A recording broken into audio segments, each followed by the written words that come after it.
Já tá. Espera ela entrar. Adicionar um convidado.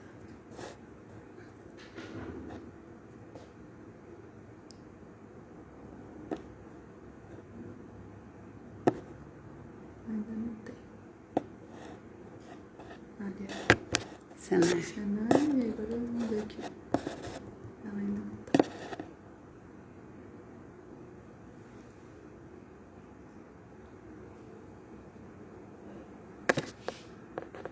Fer já falou oi. Aqui no meizinho. Achei. Aqui.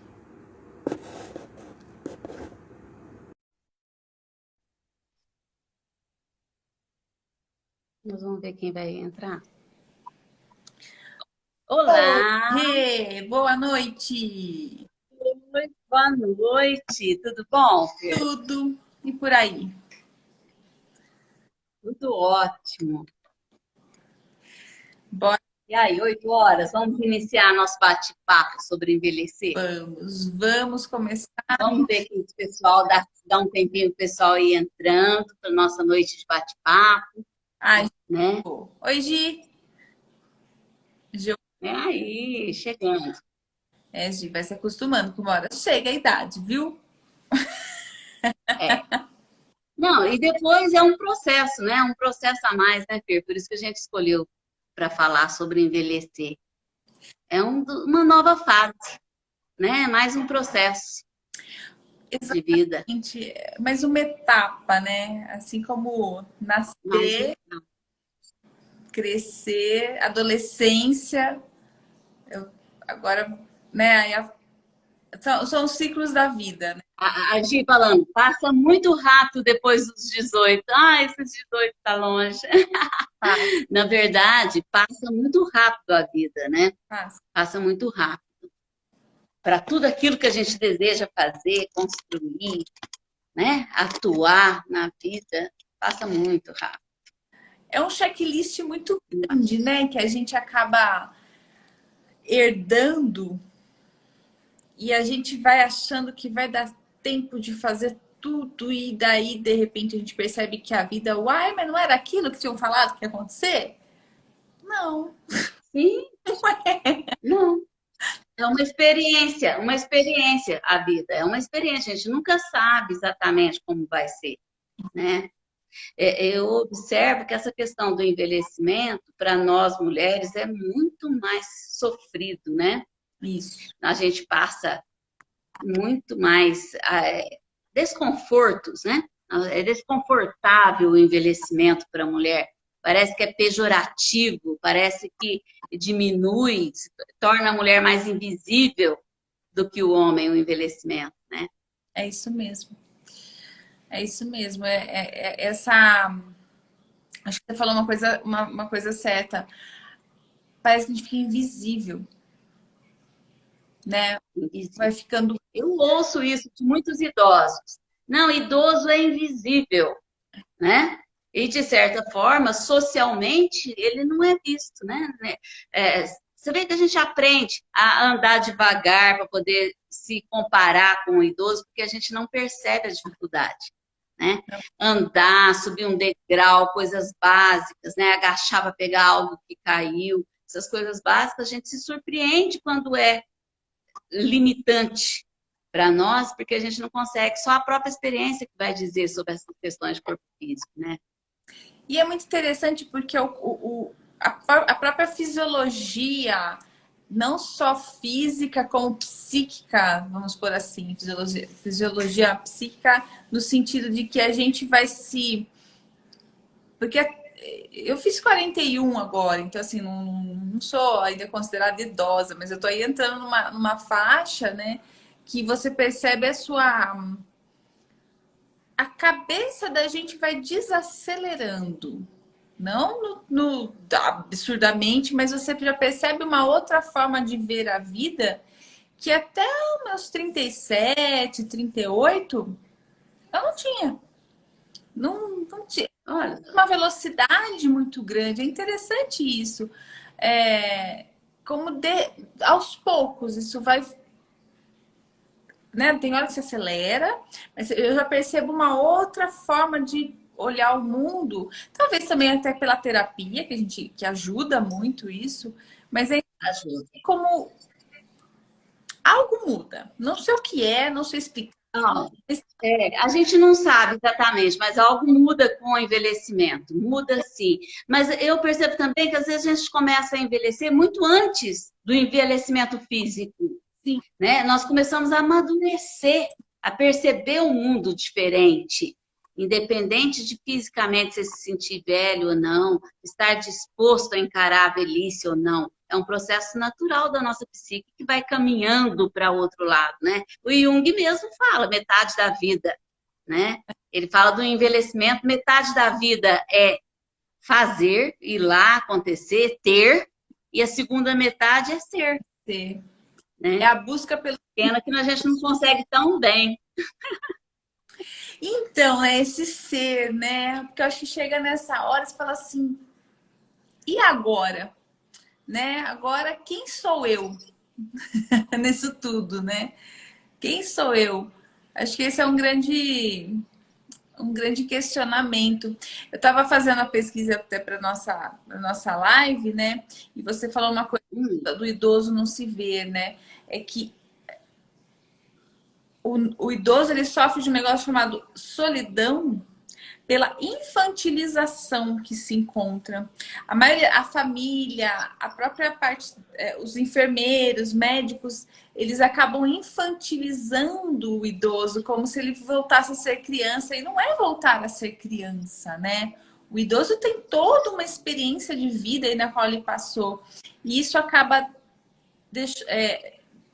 eu entendo que isso acaba deixando ele meio sem um lugar, porque eu não sou criança, mas me tratam como tal, como se eu não tivesse capacidade, né, e autonomia, mas tem as limitações, é diferente limitações físicas de incapacidade ou de ser infantilizado, né? E eu acho que isso é o que é acho que sim. conceito, né?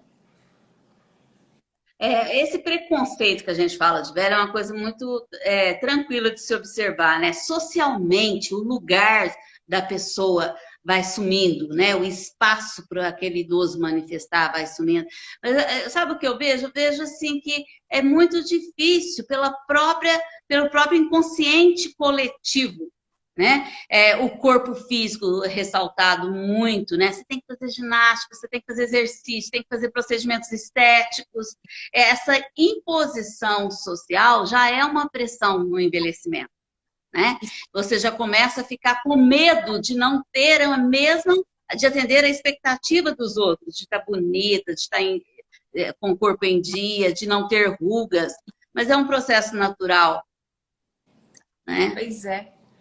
Pois é. A gente tem visto aí, né, nas redes sociais, assim, esse movimento do ageless, né, que o idadismo, que é esse preconceito contra a idade, principalmente para as mulheres, né, que sempre, como você falou, a indústria de Hollywood, ou mesmo, né, os artistas como um todo, né, sempre se, se colocando no lugar de não poder envelhecer, né? E aí até se desconfigurando, né? Fica com tanta plástica, tantos retoques que a pessoa fica até meio monstruosa, né? Meio deformada.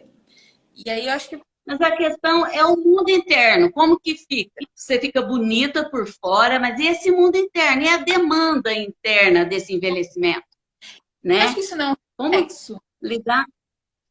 Não é um reflexo? Oi? Você não acha que isso é um reflexo desse mundo, esse externo? É um reflexo. É, é uma construção, né, Fer? É uma construção social do tempo de hoje, da época de hoje, né? Supervalorização de corpo físico.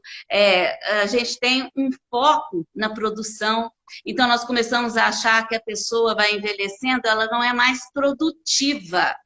Se ela não é mais produtiva, ela não é mais útil socialmente. E isso é um equívoco muito grande, né? Você vê, vai tirando do mercado aqueles profissionais que vão atingindo uma idade. Isso sim é etarismo, né? Isso sim é preconceito, né? Mas isso é uma normativa no mundo de hoje. É o que você né? Você vai tirando do mercado, vai substituindo por pessoas mais novas, e essas pessoas que estão envelhecendo têm que viver de encontro, de confronto com esse envelhecimento, muitas vezes antes do que previa, né? A gente planeja uma vida assim assado, mas nem sempre dá certo, nem sempre nossos planos são atendidos, né? Na maioria das vezes, ele dá umas belas de umas... uns Virar. desliz, né? E a gente percebe isso na terapia. Eu e você que estudamos Jung, e como analistas junguianas, a gente percebe aquele chamado do envelhecimento, não é? A gente percebe que é aquele momento mais maduro que está te tirando, como o seu processo, que você disse, está tirando você daquele movimento, daquele ritmo, para entrar em outro ritmo, o ritmo interno de cada um. Exatamente. A gente percebe isso em terapia, o chamado para alguma mudança, né? O chamado para esse ser, né? Quando eu atendo a maioria das pessoas, né, com mais de 40, você percebe esse... tá, eu fiz, né, até hoje eu construí família, eu fiz o checklist aí, né, como eu falei, o checklist. E agora? Né, como que eu me encaixo nisso tudo? A cobrança também que vem, porque vem uma cobrança de não ter atingido aquilo que ela achava, ou que a pessoa achava que deveria atingir, né? Como você falou, nem sempre o que a gente planeja dá certo. E isso eu percebo que há uma cobrança. Na parte do feminino, né? A mulher, sempre a cobrança do estar sozinha, do relacionamento. Como que eu faço se eu não tenho ninguém? Como que vai ser? Isso é sempre muito sofrido, de certa forma, como se... E isso é uma construção coletiva em cima da gente, né? Essa cobrança desse arquétipo de que, nossa, você vai ficar velha, vai ficar sozinha, né? Você ouve, cria crenças limitantes desde a infância. Nossa, precisa casar para ter companhia, precisa ter filhos, senão como é que vai ser na velhice? Então, isso vai construindo uma persona em nós que nós normalizamos a situação, tem que estar com alguém. Para eu existir. Solidão, solidão. Velhice é sinônimo de solidão. E temos que lidar com esse fantasma. Exatamente. Né? E, na verdade, não é real. Não é tão real assim. Pode ser diferente. Claro. A começar dessa questão aí, né? Eu só existo com o outro, né? Estando com outra pessoa. Então, acho que é isso que o Jung acabou até, né, trazendo como a metanoia, né? Que é essa idade em que a gente começa a se questionar tudo isso, né? Às vezes as pessoas acabam ficando num relacionamento para não ficar sozinha. E felizes. Vira um estigma. Sim, sim. Pânico diante da possibilidade de ficar sozinho consigo mesmo, né? Porque mais cedo ou mais tarde a gente tem que lidar com a gente. Exatamente. Exatamente. Mas é forte, viu? Eu acho que... E o que acontece hoje, né? Que é uma coisa que não acontecia na época de Jung, se a gente parar para pensar, né? Porque em 1900... Há 20 anos atrás, em 1990, a média de idade de vida, né, era de 70 anos para mulher e 63 para homem. Hoje, em 2022, nós estamos em 79 para as mulheres e 73 para os homens, né? A gente teve um acréscimo de 10 anos quase. Então, eu acho que de 1900 deve ter tido 20, 30 anos de acréscimo de média de idade aí, né? De expectativa de vida. Então, eu acredito que a questão ficou ainda mais prolongada em termos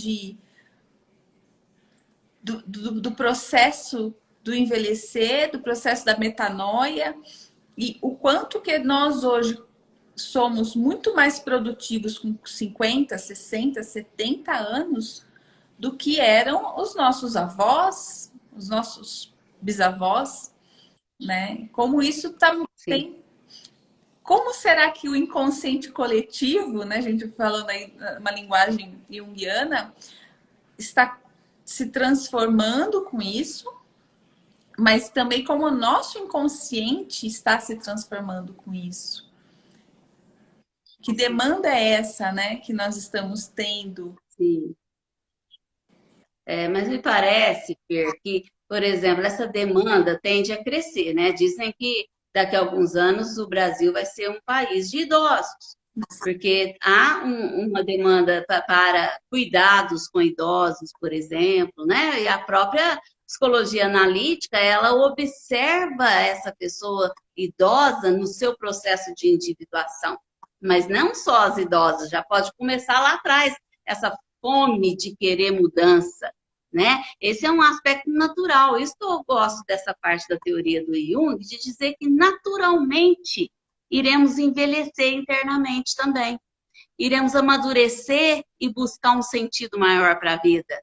Isso é um processo natural do ser humano, É né? antes, né, do que esperar uma certa... É antes. Antecipando isso, né?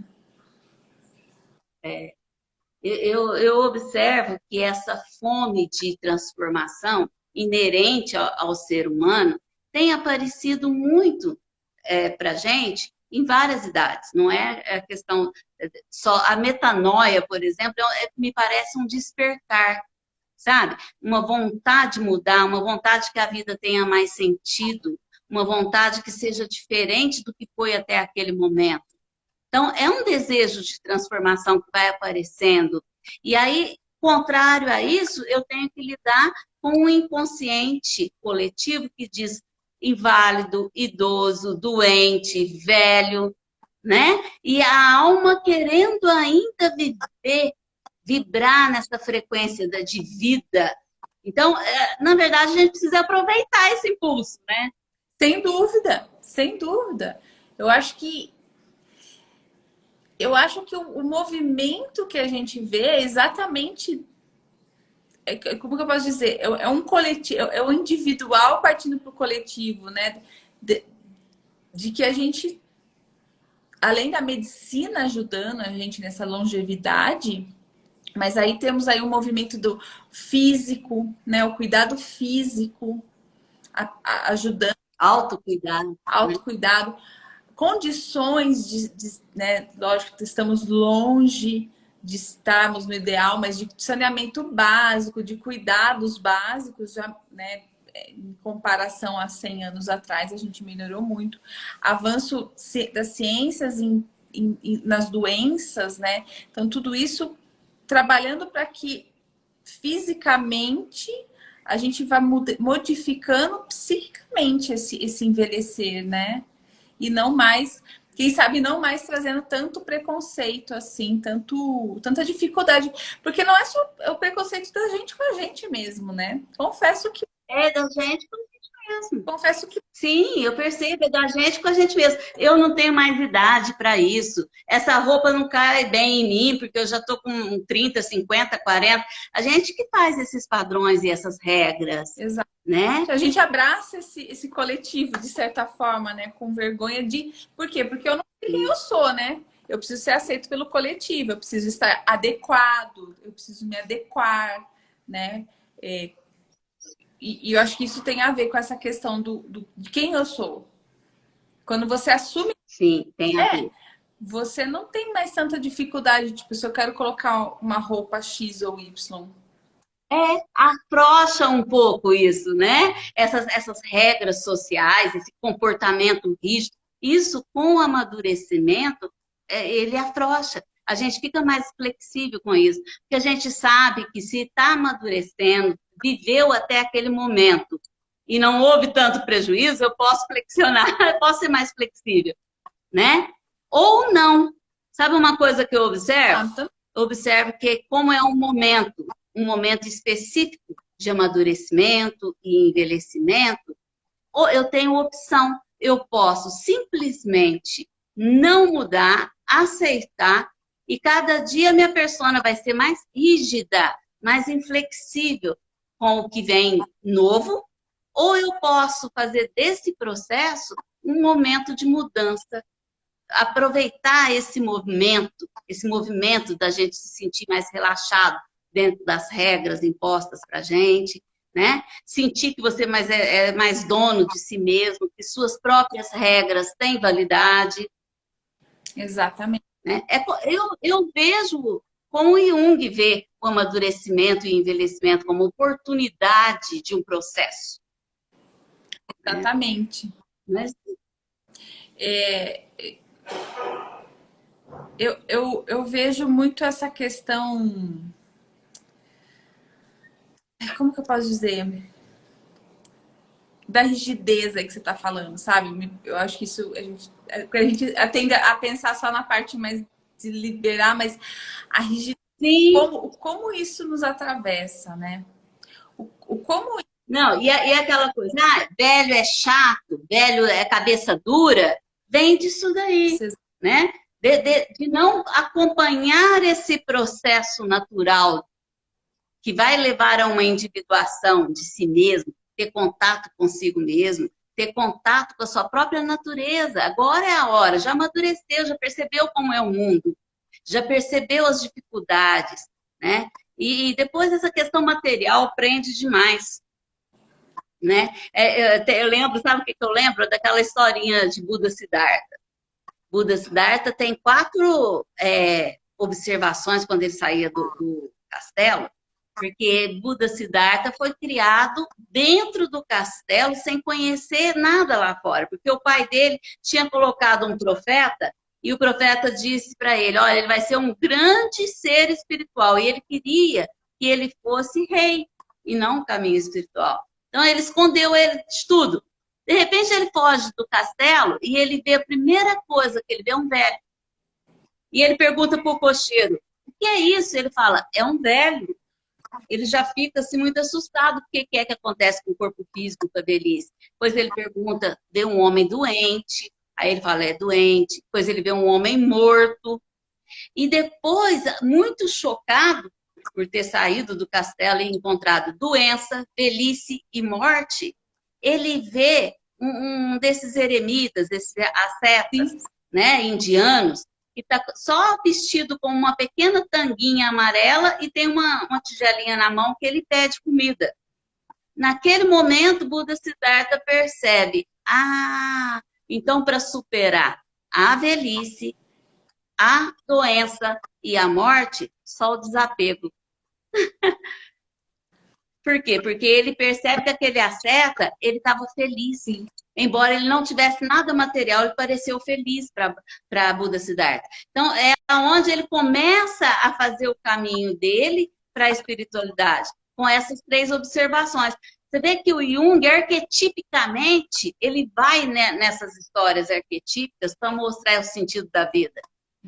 Ele vem para mostrar, na própria metanoia, quando ele explica o processo da metanoia, é olhar para o processo de velhice, de doença e morte como parte de um processo. Não fugir. Até porque a velhice é pré-morte, por isso que nos assusta tanto. Exato. Tem um tabu, não podemos nem falar de morte.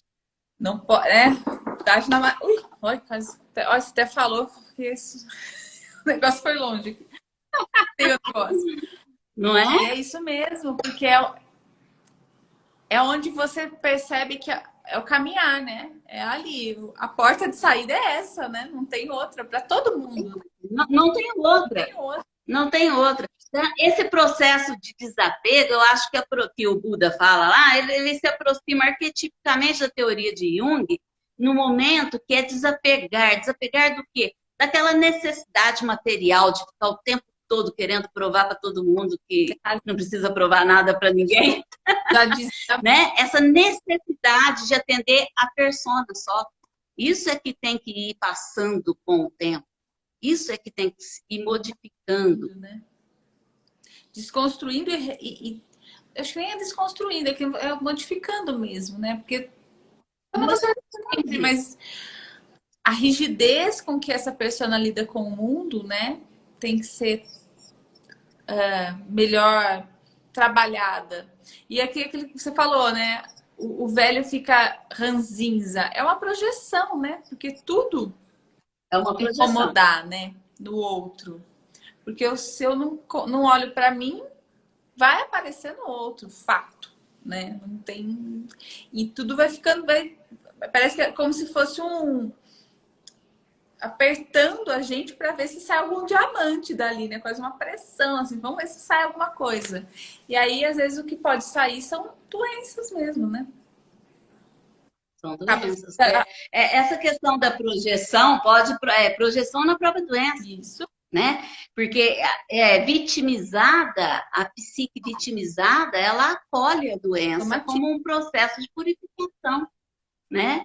Para que ele possa passar por aquele período e justificar existe a doença. Só que a doença também é uma construção antiga, né? Se a gente começa com a doença lá nos 20 anos e vai levando ela para aos final. Exatamente. Rê, eu acho que seria interessante falar um pouquinho da metanoia segundo Jung, né? Já que... Metanoia. Legal, porque a metanoia, na verdade, é o processo que nós estamos falando, né? Isso. Só que, sabe uma coisa que eu achei interessante sobre a metanoia? Que naquele livro, Na Energia da Psique, ele fala o seguinte, que chega na metade da vida, porque o Jung, ele fala que é a partir dos 45 anos que a gente entra no processo de individuação, que é um processo que você vai buscar em você os seus conteúdos inconscientes e conseguir lidar com eles. Conhecer a sua sombra e achar que é suportável, né? Conhecer a si mesmo de um jeito que fique mais confortável a sua vida, você esteja de acordo com o jeito que você está vivendo, né? Que você se aceite dentro daquelas dificuldades. Esse é o processo de individuação quando começa, né? Mas uma coisa que eu achei interessante, que o Jung diz o seguinte, a partir da metade da vida, o inconsciente quer ser a persona anteriormente construída, a partir de agora, é com conteúdos inconscientes que eu vou lidar. Então, por isso que às vezes a velhice é tão complicada. Por isso que a velhice, às vezes, traz tantas tristezas, angústias, amarguras, porque a pessoa não teve o trabalho de se olhar antes. Foi só vivendo no automático. Então, naquela busca de bens materiais, de família, de atender a demanda de filho, demanda de marido, de esposa, de patrão, de carreira profissional, toda a energia do ser humano direcionada para a sua sobrevivência. Né? E a metanoia é o momento em que este ser humano que passou todo esse tempo focado na sua sobrevivência, nos seus bens, na sua construção da sua persona, agora vai começar a desconstruir isso. Os valores disso. Exato. Não é que vai desconstruir, né? Desapegar não significa vender os bens e ficar pobre, não é isso. Mas é olhar, ter um outro olhar para os valores que foram implantados em nós. Porque não são os mesmos valores da nossa alma. Nossa alma anseia outra coisa. E se eu não entrar nesse processo de observar o que a minha alma anseia, eu vou ter uma velhice dolorida, uma velhice angustiada, triste. E ter ouvidos para ouvir a alma nem sempre é fácil, né? Ainda mais quando a gente está surdo nos dias de hoje, tão focado, tanta coisa para distrair a gente nessa busca, né? Não, e a gente quer ser distraída. A gente pensa que aposentar, por exemplo, deve ser gostoso ter uma rede e ficar olhando para o mar. Né? Mas quanto tempo a gente aguentaria? Porque aí você entra... Porque, de certa forma, seria uma forma de você entrar em contato com você mesmo. Né? Se você parar para pensar, né? Só que aí ninguém vai aguentar entrar em contato com você mesmo, porque não é fácil. Todo esse processo é dolorido, né? É dolorido olhar para as nossas sombras, é dolorido olhar para as nossas dificuldades, é dolorido olhar para aquilo que a gente passou uma vida inteira enfiando dentro de uma sacola porque não era aceito. E aí, a hora que você fala, por que que eu deixei fazerem isso comigo? Né? Por que que eu permiti que isso acontecesse? Isso dói, né? Isso é veio um alarmezinho. Então, tudo isso é um processo doloroso, mas libertador ao mesmo tempo, né? Libertador. Libertador. Aprofundar isso, se permitir aprofundar nisso, porque geralmente a gente começa entrando com o pezinho, assim, só pondo o pezinho na piscina. É. Né? E no primeiro contato com a nossa própria sombra, a gente bate, sai correndo. Porque a gente se assusta com os nossos conteúdos inconscientes, né? Às vezes um momento de raiva em que você deixa por impulso sair coisas que você nem, não gostaria de falar. Da onde vem tudo isso? Isso são nossos conteúdos inconscientes, né? E conforme a gente vai amadurecendo, o nosso olhar tem que estar para esses conteúdos internos. A gente precisa parar de olhar para fora como um resultado de ações. Não é essa a questão. Né? A vida não é feita para atuar, comprar, consumir, comer. Chega. A gente já está na hora de perceber que tem algo a mais nessa vida. E esse algo a mais, como eu quero viver dentro desse algo a mais? Esse sentido maior que a vida precisa ter. Eu acho que esse processo de amadurecimento, se você nega ele traz mais dor, Sim. mais angústia, mais tristeza. Porque não deixa... Atender essa demanda. Porque vira uma sombra também, né? Quando você... Vira uma sombra. Quero, não vou, eu dou conta. Não, E aí você vai passando por cima de muitas coisas, como se uma hora isso não fosse aparecer, né? Porque só não envelhece quem morre jovem, né? Né? Eu vejo nos comentários dessa metanoia do Jung, muitos comentários como a grande oportunidade de envelhecer. Porque é uma grande oportunidade de envelhecer, desde que você tenha a possibilidade de observar ao seu redor, observar o seu mundo interno, o jeito que você lida com o mundo externo, e passar a viver dentro de um outro tempo, né? Como do tempo da sincronicidade, por exemplo, que é Kairos, né? E não Cronos, como na mitologia grega. O tempo cronológico, essas horas, né? Levanta às 8, almoça meio-dia, janta às 7. E essa é uma limitação dentro do tempo cronológico. E a maturidade e o envelhecimento pode nos permitir viver dentro do nosso tempo interno, dentro do nosso ritmo. E é o que a gente menos vê, né? Porque, na verdade, parece que quanto mais velho, mais metódico vai se ficando e mais precisa cumprir um horário. É isso, é aquilo. E acho que é onde entra mais conflito ainda, né? Porque é o que você falou. Você tem o seu tempo interno que às vezes eu quero dormir mais tarde. Dormir mais tarde não, mas assim, eu quero acordar mais tarde, ou eu quero contemplar alguma coisa, não. Tá aquela coisa, aquela programação do consciente, não precisa. Programação, Fer, é a palavra. Programação. Nós somos programados desde a mais tenra idade a agir assim, assado. Mas temos a oportunidade de observar que nem sempre precisa ser assim, podemos mudar. Posso respeitar o meu ritmo interno, posso levantar mais tarde se eu quiser, posso dormir mais tarde se eu quiser, posso levantar mais cedo se eu quiser, mas isso porque é uma libertação interna, não está condizendo com o externo, né? Agora, uma coisa eu penso assim, num país como o nosso, tão difícil sobreviver, a gente pensa que desse jeito vai ser só quando aposentar? Isso. Né? Ou, num país como o nosso, nós somos obrigados a trabalhar até 65 anos, 70 anos, e isso é bom, não é ruim. Não. Porém, não pela sobrevivência, pela escassez, né? Sem dúvida. Mais uma, né? É uma coisa programada para Vou nós. trabalhar, e não porque eu preciso comer ou pagar meus remédios ou Sim. saúde, que é absurdo, né? E esse processo de envelhecimento também faz a gente perceber que a gente não tem que seguir esse sistema. É possível. É possível firmar as próprias regras. Exatamente.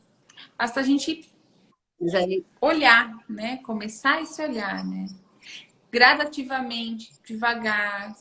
E eu falo que sem o chicotinho, né? Porque na maioria das vezes a gente pega o chicote e começa a autoflagelação e aí cai no vitimismo, né? Aí parece que a gente não consegue sair, é uma areia movediça. Então é sempre um processo. é o lugar que a gente se coloca. Se colocar como vítima do envelhecimento, já é. Ai, Porque a doença está presente. ai, olha, eu tô velho, não consigo isso, não consigo aquilo. Aí você entra realmente no inconsciente coletivo, que é o velho, é aquela pessoa incapacitada, o idoso. A partir de uma certa idade, você já não pode se propor a fazer isso. Tudo tem um período, né? Até mesmo a mulher.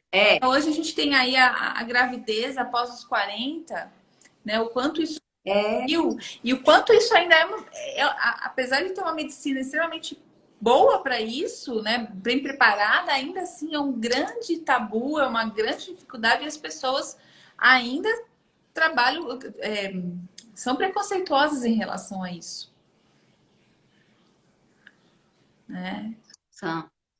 São muito preconceituosas em relação à maternidade, né? Mais velha e tudo. E a gente ouve isso como é muito comum ouvir, né? Nossa, mas quando sua filha tiver 20 anos, agora, né, você vai estar com 70. É uma situação, programação, é uma programação que nos foi apresentada, né? Tem que ser assim, assim, assado, e nós automaticamente vamos nos conectando a esse inconsciente coletivo e vamos atuando de acordo com a programação. Eu acho que o mais importante do processo de amadurecimento e envelhecimento é se perceber e ver o seu lugar no mundo. Porque aos poucos, se você se manter dentro da programação, você vai perder seu lugar, vai se tornar invisível e não vai ter espaço para você envelhecer. Porque espaço social para envelhecimento ainda é uma conquista, ainda não existe, né? É isso mesmo. Você veja nas avós, por exemplo, né? Deixa os filhos com as avós, tá ali, tá útil, tá produtivo, mas é com as avós. Eu acho que esse tipo de avó vai ficar. Eu espero que esteja cada vez mais escassa, porque eu vejo as avós de mas ainda vai um bom tempo. bem mais ativas, né? Mas eu acho que é um processo aí, é um processo que vai um tempo, realmente. Não é. Mas o importante é isso que você está colocando, né? Essa busca pelo autoconhecimento, essa busca por entender o que a sua alma está buscando, né? E não é fácil, mais uma vez, não é fácil escutar a alma porque tem muito ruído. A gente tem muito ruído na nossa cabeça, nos distanciando disso. Muitas programações que ainda nos distanciam do chamado da nossa alma, do nosso coração, né? A nossa mente está muito voltada para fora ainda, né? Ainda mais para o outro, né, Fer? Para o outro, para atender o outro. E o tempo todo queremos atender expectativas de fora. Isso. E isso eu acho que é o mais cruel de tudo. E até eu coloco assim, um pouco dessa nossa formação judaico-cristã, né, da caridade, né? Tem que ser uma pessoa caridosa. Claro, não tem que ser. Você, né, é legal você ajudar, mas a ajuda começa de dentro para fora, né? O que eu vou doar para o outro se eu mesma não sei o que eu tenho para doar, se eu mesma sou vazia por dentro, se eu mesma não me amo, não consigo achar algo bom em mim, e eu vou tentar fazer isso pelo outro, é óbvio que não vai dar certo. Haja visto que a gente... E muitas vezes essa tentativa de fazer algo pelo outro é a fuga de si mesmo. Sim. Isso tem que ter uma distinção, né? Se ocupar o tempo todo, por quê? Por que precisa se ocupar? Para não se ver, para não ter que lidar com seus próprios conteúdos. Essa é uma fuga muito comum, né? Faz parte do processo, faz parte do nosso processo. Mas a gente precisa perceber os processos. Eles acontecem na vida adulta, no amadurecimento, né? Nasce, cresce, desenvolve, envelhece e morre, né? É um processo natural, mas cada fase tem um despertar. Sim. E a individuação, o chamado da alma, ela vai aparecer após esse amadurecimento do ego. Porque, de verdade, a gente passa a vida toda lidando com a expectativa dos outros, com o atendimento da demanda da minha persona, que é a forma como eu quero me apresentar para o outro, a forma como eu quero que o outro me veja, e, de repente, você está ali questionando a sua vida. Como assim? O que eu fiz em 40 anos, em 50 anos, em 60 anos? Tá, eu construí as coisas que eu queria, eu tive os filhos que queria, eu tive o casamento que queria, e agora? É esperar a morte? Né? Então, esperar a morte, o que eu faço? Qual o sentido real de uma vida, de uma existência?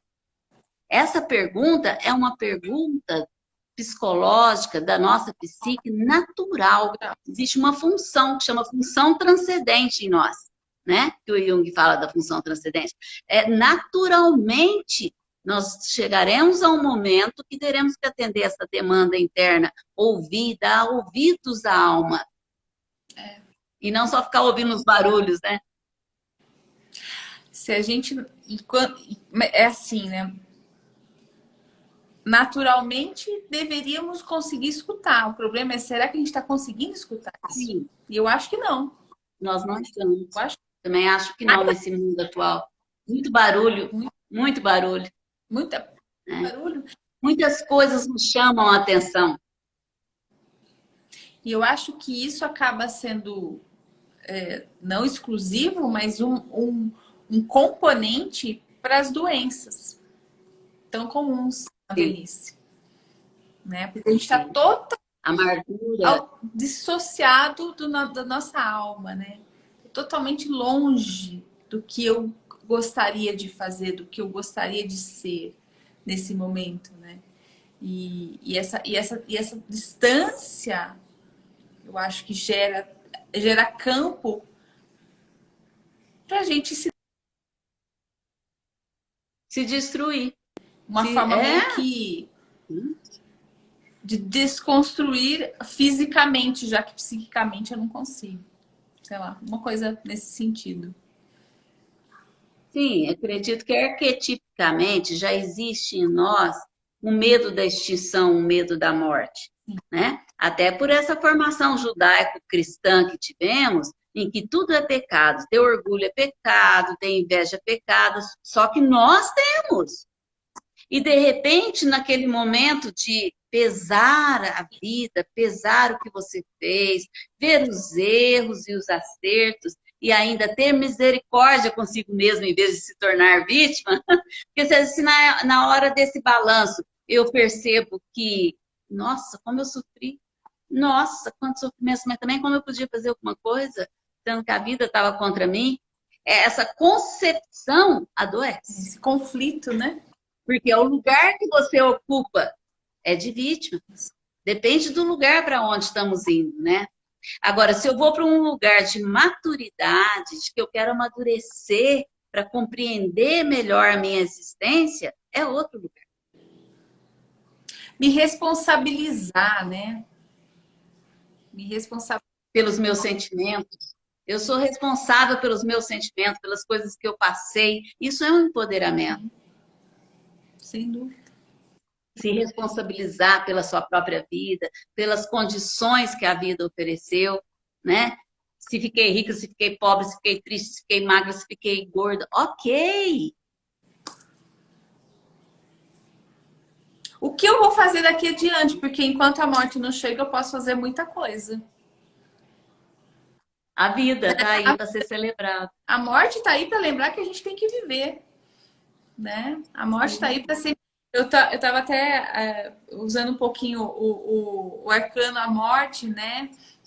O quanto que dentro do tarô ele vem É transformação. transformar, exatamente, nos mostrar essa transformação, né? Nos dar esse arquétipo do que todo momento a gente está morrendo e renascendo, né? E não necessariamente eu vou viver esperando ou com medo daquilo, ou esperando aquela... Até tem eu não lembro quem é que fala isso, né? Acho que é Krishnamurti. Pergunta para ele o que você acha que tem após a morte. Ele falou, não sei, quando eu chegar lá eu vou saber. Porque até lá eu vou ver. Eu não sei, não vou ficar minha vida inteira esperando, imaginando o que é a morte e esquecer da vida, que é o que a gente faz muitas vezes, né? Por medo. A gente, por medo, a gente tem tanto medo que a gente vê a velhice como um degrau para a morte. E a morte é aterrorizante, ninguém quer morrer, ninguém quer sair da vida, né? Só que a gente não aprende a lidar com esse medo, porque a vida inteira nos é negado a nos conhecer, é negado reconhecimento do nosso orgulho, da nossa inveja, porque isso é pecado, um pecado capital, então não posso ter, eu sou perfeito, não tem pecado, né? Então eu acostumo, a forma ocidental em que fomos criadas, esses limites das crenças impostos através de uma programação em cima de nós, né? Isso, sair desse ciclo só com o amadurecimento do si mesmo, só com o amadurecimento de olhar para dentro e se ver. Mas se vê com compaixão, com misericórdia. Eu sempre costumo falar para os meus clientes, e se você fosse seu melhor amigo, o que você falaria para você mesmo? Não tem Porque a gente não é amigo da gente. Não tem resposta para isso, porque a gente fica... não sei. Né, a gente não tem misericórdia com a gente. Não, a gente é uma... Do mesmo jeito que somos inflexíveis e julgadores para fora, somos para dentro. Sem dúvida. E aí nos tornamos punitivos. E inconscientemente produzimos doenças.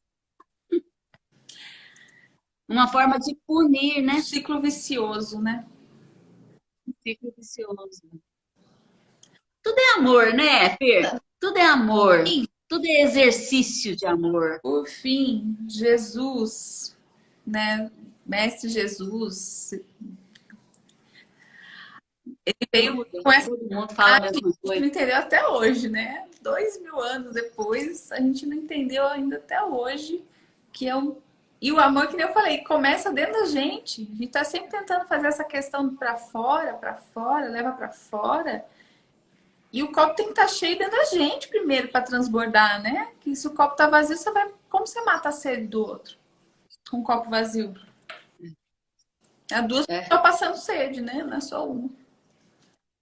O seu copo tá muito pequeno. Mas é muito... mas é muito pra gente. Minha conclusão a respeito desse negócio de envelhecer bem, quer envelhecer bem, vá para o seu mundo interno. Isso que eu penso, né? E isso foi reforçado quando eu me tornei analista junguiana e observo a narrativa das pessoas. Eu observo na narrativa a frustração da vida, a frustração com tudo que conquistou, e ainda falta. Que falta é essa? Que vazio, né? O que está faltando? Que vazio é esse? Que deve ser preenchido por mim mesmo. Não tem onde. Pode ir para fora, não é casamento, não é dinheiro, nada vai preencher esse vazio. né? É adequar-se ao processo de amadurecimento. Exato. Rei, você falou isso, me lembrou, né, de uma cliente assim que paralisou no passado também. É. A paralisia com o passado. Então, ela né, um casal, né, mas eu atendi a ela. Só as coisas boas que aconteceram em 1980, né? O como foi bom no auge, né, da jovialidade, da parte financeira e tudo que ela fazia nos dias de hoje, ela pensando que um dia ela ia voltar. Era o futuro, eu falo que era o futuro do pretérito, né? Porque ela era um futuro que estava visando o passado. E esse Sim. futuro foi meio difícil porque acabou com um câncer e acabou falecendo. Então, assim, você vê, né? Que sentido ela deu para a vida dela? Essa busca de uma juventude, de uma, né? Não sem julgar, né? Mas de certa forma foi cruel com ela mesma, né? Não, não sendo madura o suficiente para ver a sua realidade é outra. Abraça. É isso que você. Essa foi a construção de hoje. E é difícil a gente olhar, como você falou, para as nossas sombras, de que eu não. De que aconteceu coisas que eu gastei demais, ou eu fiz demais, ou eu fiz de menos, ou eu não aproveitei. Tudo bem, era o que você tinha, era quem você era. Era abrace isso, acolha essa pessoa. Porque você tem coisas para fazer para frente, daqui para frente. E acho que falta um pouco a maturidade acaba que a gente pode ficar preso nesse passado maravilhoso. Pode. E isso é perigoso. É uma forma de negar o presente, né, Fê? É uma forma de não viver plenamente o momento. Ou fica no futuro, ou fica no passado. E é uma morte, né? Não deixa de ser uma morte. É uma morte. Pequena morte. E no zumbi. Sim. Você vê que no xamanismo, uma depressão ou um momento assim de muita angústia são pequenas mortes. Sim, é isso. Porque há uma negação de celebrar a vida. Ter o resgate são pequenas da alma. mortes. Resgatar aquela alma ficou lá paralisada. Ficou uma parte sua ali. Você é incompleto, né? Como se você... Porque que você fala, individuação é uma completude, né? Você se completa ali. Não dá para você ser pedaços espalhados. Não. Se você for pedaços espalhados, você tá morto. Fragmentou. Fragmentou, exatamente, essa palavra. E é isso. Não sei se tem mais alguma coisa. A verdade é que esse tema é um negócio que vai longe se deixar, né? Vai longe. Se a gente quiser, a gente tem assunto para ir longe, né? Mas eu gostei de que a gente pontuou algumas questões de envelhecimento, mas é um processo humano. Pois é. É um processo humano, né? A gente hoje está dando ênfase a um dos processos humanos, que é o amadurecimento, o envelhecimento, né? Mas esse é um processo. Se é um processo, eu tenho que viver pedaço por pedaço, parte por parte, com plenitude. Plenitude quer dizer essa coisa integral, né? Porque eu vejo o sofrimento imposto a nós pela velhice. O medo que nos aterroriza envelhecer. Né? Quem nos deu a notícia de que envelhecer será ruim e eu comprei essa ideia? Quem disse? Quem que colocou essa programação? Não é? Então, eu acho assim, importante a gente ajudar as pessoas a mudar o ponto de vista em relação à velhice, a como envelhecer. E eu acho que pode... Né? Mudar esse ponto de vista. E a gente pode ir trazendo cada vez mais pontos. E um ponto que eu, particularmente, vou falar a minha experiência, né? Que tem me ajudado muito nessa presença, além da terapia, é claro, que eu já faço, mas estar presente é a meditação. E olha, então vamos fazer um convite para todos. sobre meditação. Que você, Fer, está fazendo no Instagram há 21 dias, uma meditação. Começa agora, logo depois dessa live, às 9 horas. Participem. Porque a meditação ajuda muito, né? Ajuda demais. Me fala um pouquinho dessa experiência aí da meditação, quanto ajudou, porque vai dar a nossa hora mesmo. Quando você fala de alma, né? Da busca da alma, é um chamado da minha alma isso. Há muito tempo eu tenho falado que vem uma... Faça uma meditação, aquelas vozes da cabeça, né? Vai atrás de uma meditação. E eu sinto essa vontade. Eu falo, ai... Aí você começa. Aí, assim, hoje eu faço. Daí eu fico 3 dias sem fazer. Aí eu achei, falei assim, gente, eu vou usar o Instagram, essa ferramenta, a meu favor. Se eu me comprometer aqui, vai ficar muito feio eu não fazer os 21 dias, parar na metade. Então, assim, é desafiador, porque é de segunda a segunda. São 10 minutos, 15 no máximo que eu passo ali. Mas é tão interessante como o hábito é uma coisa... O hábito de não fazer e colocar um hábito novo é um processo que não é fácil. Você tem várias coisas assim, desiste, não vai, não faz. Você não tem obrigação nenhuma. Realmente, eu não tenho obrigação nenhuma. Mas eu me comprometi comigo, né? É um comprometimento para... Eu me sinto bem fazendo, me está me fazendo bem. E a questão dos ruídos. O fato de você estar presente, sentir você sentada, sempre puxando a respiração. A gente não tem ideia o quanto a nossa mente... É aquele negócio, usar a mente para trabalhar a nosso favor, não contra. E na maioria das vezes a nossa mente está trabalhando contra. Cheio de paranoia. Sim. É verdade. Né? Mas, Fer, eu gostei muito de bater papo, viu? Gostei muito. A gente vai repetir. A gente vai repetir nosso bate-papo. Então, tá bom. E eu vou acompanhar você aí na sua meditação e convidar todo mundo para acompanhar você no Instagram nessa meditação. Né? Exercitar um pouquinho. E é rapidinho, não é nada de 1 hora ali, quietinho. Né? Na verdade, é uma piada, inclusive. É quase uma viu, Remisa? É quase uma Mas é isso, tá gente. Tá bom, mas Fer, muito obrigada por você aceitar o convite de bater papo numa live. Adorei, é sempre um prazer. Conversar contigo é sempre muito... que bom, obrigada. Muito gostoso. E nós vamos continuar nesse projeto para a gente ir passando informações, trazendo opiniões. Isso também é nosso crescimento. Vamos embora. É para o nosso crescimento e assim... E a gente sabe o que isso é uma coisa que pega a gente e acredito que muitas pessoas também têm essa dúvida, né? Olha lá. Sim. Rosângela, obrigada, hein, Rosângela? Então, parabéns. Obrigada a todos, pessoal. E a gente volta logo, logo que der, né, Fer? Se quiser. Beijo, Rê. Fica com Deus. Eu também. Tchau, gente. Tchau, Fer.